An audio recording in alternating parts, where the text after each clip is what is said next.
Hello everyone, it's time to take the textual part of a poem from our literature reader New Broadway.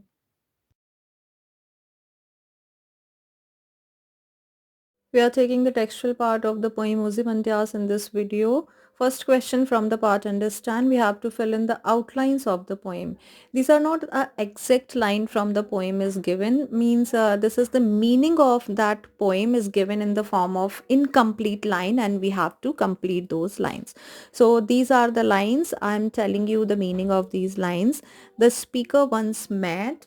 The traveler told him that the head was lying, the sculptor had skillfully carved, the broken statue stood on it was inscribed, apart from the broken pieces of the statue there was. So these all are the incomplete line, we have to complete these lines.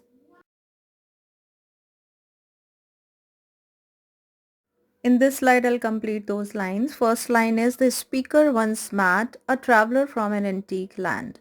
Next line is the traveler told him that he found two big trunkless chunks of a stone standing in the desert. Line number C, the head was lying at the base of the statue. Next line is line number D. The sculptor had skillfully carved the statue's expression, frown, wrinkled lip and sneer of cold command. Line number E is the broken statue stood on a pedestal. Next line is on it was inscribed, my name is Ozymandias, king of kings, look on my works ye mighty and despair. And the last line is apart from the broken pieces of the statue there was nothing else around it. In question number 2, we have to choose the right option. The question is, what is the poem about? And the right answer is option number C, the temporary nature of human power and greatness.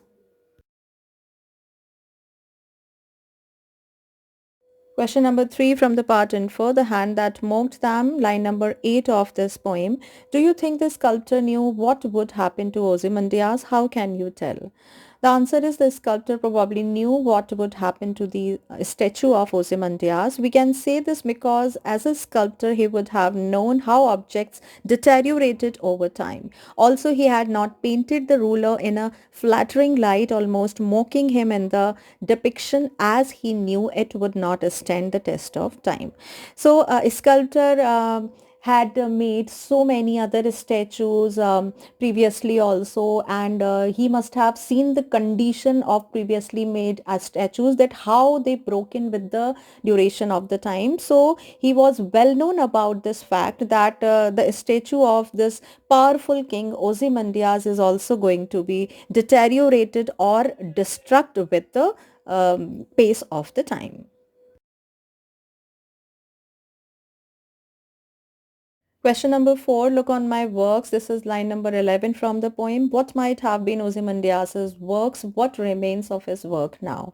The answer is Ozymandias's work would have been other magnificent sculptures and buildings. None of it survived anymore. So other works could be related with the glorious sculpture, statues, monuments or other buildings related to Ozymandias, but nothing is left now. Question number 5 has two options in the poem. What does the vast desert present?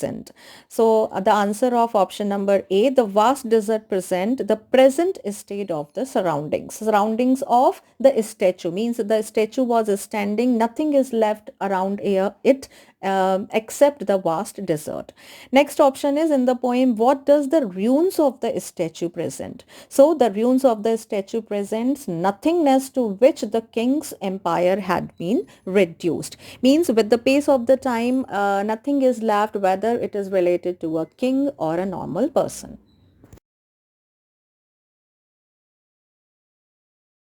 Question number 6. Irony is the use of words that say the opposite of what you really mean. Poets often use it to make critical comments. Can you find an example of irony in the poem? Irony is a kind of poetic device and I discussed it with you while discussing the poem. So here Irony, we have to find out the example of irony from the poem, and the answer is the line nothingness besides remains highlights the irony. Means the statue of Ozymandias tells people to look around at the splendor and despair, but nothing else remains anymore. Means in the lifetime of Ozymandias, he would have been very great and powerful king, but with the duration of the time, nothing is left here.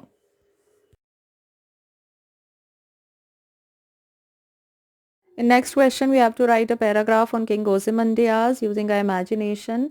Some points we have to use to develop our answer, and those points are: what kind of ruler was Ozymandias? What kind of person was he? Did he think that his fame, might and power would last forever?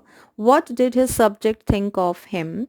And did he deserve to be called King of Kings? On these points, or we can say on the basis of these questions, we have to write our answer. So one answer is provided here.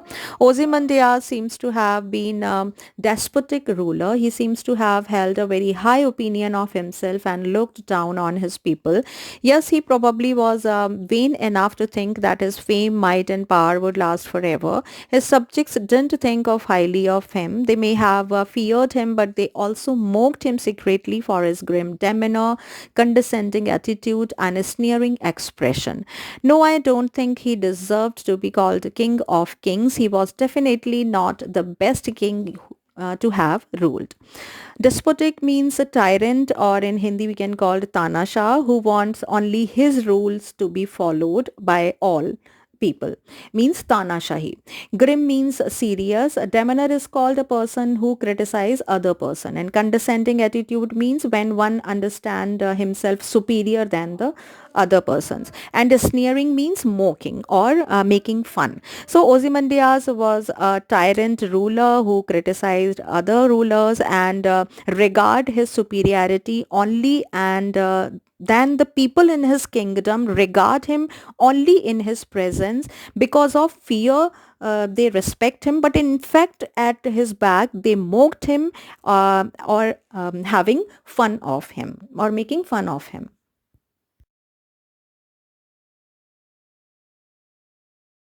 Last question of the poem. Look at these art expressions. Underline the acceptable word in each expression. One has been done for you. Some expressions with two words has been given here. We have to find out the suitable word that matched with that expression. One is done. Sculpt slash paint a statue. Now a statue is always sculpt, not painted. So we will underline sculpt. Next is sculpt or paint a picture. We always paint a picture, so we will underline paint. Next is hang a painting or a sculpture on the wall. So we always hang a painting on the wall, so we will underline a painting.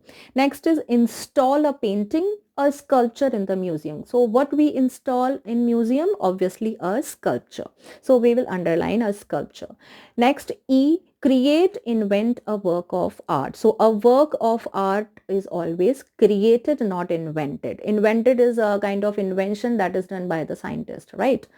Next is frame a statue or a portrait. Now what do we frame? We frame always a portrait. Portrait is called a picture. We have a framing around that. Now you must have a framed picture lying hanging on your wall. So here we will underline a portrait. Next is carve a statue or a portrait. I told you portrait means picture that is always painted, and carved means we are carving something. So in this poem also the carving has been done on the statue that is made of the stone. So here we will underline carve a statue.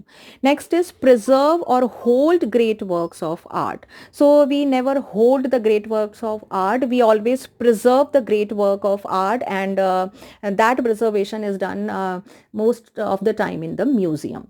And the last expression is preserve or hold the art exhibition. So we never preserve the art exhibition. Art exhibitions are usually hold. Means nearby in your city or in your town, sometimes means oftenly the art exhibitions are held. We never write कि art exhibitions are preserved. So here we will write, underline the word hold.